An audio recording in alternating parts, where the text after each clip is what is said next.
আমরা এমন একটা সময়ে পার করছি, আমাদের দেশে এখন হৃদরোগ অনেক জটিল আকার ধারণ করছে। হৃদরোগে একটা যেটা আমাদের জন্মগত হৃদরোগ তো জন্ম থেকে আসছে, সেটা হয়তো আমরা আগে থেকে যার হৃদরোগ হলো তার কিছু করণীয় নেই এবং তার চিকিৎসা কিন্তু আমাদের দেশে আছে। কিন্তু আমরা যারা সুস্থভাবে জন্মগ্রহণ করেছি এবং বড় হচ্ছি, আমাদের বয়স বাড়ছে, আমরা তখন মানে অ্যাকোয়ার্ড হৃদরোগের মধ্যে কিন্তু আমরা এই ঝুঁকিতে রয়ে যাচ্ছি এবং এটা আমাদের দেশে এখন বলতে গেলে একটা এন্ডেমিক আকারে বেড়ে যাচ্ছে। এটা আমাদের দেশ সহ যে আমাদের এই উপমহাদেশে বেড়ে যাচ্ছে, যেখানে যেসব দেশে আমরা মনে করি এ ব্যাপারে আমাদেরকে আরেকটু সচেতন হওয়া দরকার। আমরা আগে মনে করতাম, আমরা হয়তো আমাদের বই পুস্তকে আমরা পড়েছি যে চর্বি জাতীয় খাবার খেলে হৃদরোগ হয় এবং যার জন্য আমরা এখনও যারা চর্বি জাতীয় খাবার অ্যাফোর্ড করতে পারে না, কিনতে পারে না, তারা হয়তো চর্বির ব্যাপারে আমরা খুব কেয়ারফুল থাকি।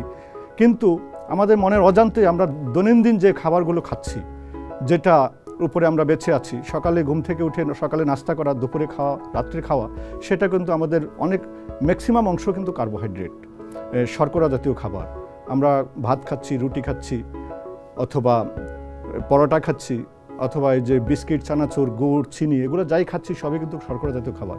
এই খাবারগুলোরই আধিক্য আমাদের বেশি, কিন্তু আমাদের শরীরে কিন্তু চর্বিরও প্রয়োজন আছে। সেই চর্বির প্রয়োজনটুকু মেটানোর জন্য সেই কার্বোহাইড্রেট থেকে যে চর্বিটা তৈরি হয় আমাদের লিভারে গিয়ে, সেটার নাম ট্রাইগ্লিসারাইড। এবং সেই ট্রাইগ্লিসারাইডটা কিন্তু আমাদের হার্ট যে একটি পাম্প অর্গান, তার ক্ষেত্রে যে সুস্থ থাকতে হবে, সেই সুস্থ থাকার জন্য যে তার যে রক্ত চলাচল হয় coronary artery disease, coronary artery দিয়ে, সেই করোনারি আর্টারিগুলো ব্লক হয়ে যায় সেই ট্রাইগ্লিসারাইডের আধিক্যতার কারণে। আগে যেটাকে ধারণা করা হতো যে চর্বি জাতীয় খাবার খেলে কোলেস্টেরল বেড়ে গেলে করোনারি আর্টারি ডিজিজ হতো, এটা কিন্তু এখন উন্নত বিশ্ব এই মত পরিবর্তন হয়েছে। আমেরিকান হার্ট অ্যাসোসিয়েশন এরা পরিবর্তন করেছেন, তারা বলছেন যে না, শর্করা জাতীয় খাবার, কারণ আমরা এটাই বেশি খাচ্ছি, এজন্য আমাদের খাদ্যাভ্যাসটাকে পরিণত করতে হবে। আর আমরা যখন হৃদরোগে আক্রান্ত হয়ে যাই, যে আমরা সিমটমটা যেটা বুঝি যে একটু হাঁটলে বা একটু পরিশ্রম করতে গেলে টায়ার্ড হয়ে যাচ্ছি, বুক ভারী হয়ে যাচ্ছে, শ্বাসকষ্ট হচ্ছে, হয়তো টিপিক্যাল বুকে ব্যথা হচ্ছে না, বুকে ব্যথা হলে মনে করি যে আমরা হৃদরোগ হয়েছে, হয়তো টিপিক্যাল বুকে ব্যথা হচ্ছে না, কিন্তু আমি বুকে একটা হেভিনেস ফিল করছি, তখন কিন্তু আমাকে সেটা গ্যাস্ট্রিকের ওষুধ রোগ বলে আমাকে বসে থাকলে হবে না, আমাকে স্ক্রিনিং করতে হবে, আমাকে হৃদরোগের, কারণ এখন আমাদের দেশে হৃদরোগ চিকিৎসা অনেক উন্নত পর্যায়ে পৌঁছে গেছে, আমরা আর বিদেশ মুখোমুখি হওয়ার কোনো প্রয়োজন নেই। আমাদের দেশেই হৃদরোগের সব রকমের পরীক্ষা এবং চিকিৎসা এখন সম্ভব। আমাদের কার্ডিওলজিস্টরাও স্কিল্ড হচ্ছেন, আমাদের সার্জনও আছেন, কার্ডিয়াক সার্জনরাও আছেন, এবং বিদেশে গিয়ে অতিরিক্ত টাকা পয়সা খরচ করে একটা সাধারণ মানের চিকিৎসা নিয়ে দেশে এসে আবার ফলো আপে যেতে পারছে না সে। তো দেশে যদি আমরা কোনো চিকিৎসকের কাছে সেই চিকিৎসাটা নিয়ে থাকি এবং তার কাছে পরবর্তীতে ফলো আপে যাই, তাহলে আমাদের যেভাবে আর্থিক সাশ্রয় হয় এবং চিকিৎসাটার পরিপূর্ণ চিকিৎসা এবং তার রোগের পরিপূর্ণ চিকিৎসাও করা কিন্তু সম্ভব।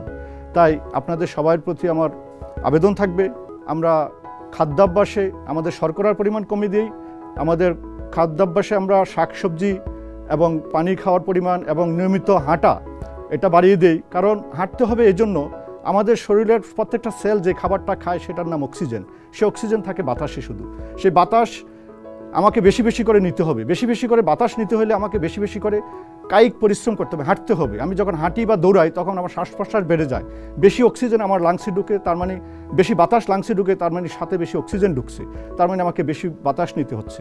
তাহলে আমরা পানি বেশি করে খাবো, বাতাস বেশি করে নিব এবং শাকসবজি বেশি করে খাবো, তাহলে আমরা আমাদের হৃদয়কে সুস্থ রাখতে সম্ভব হবে।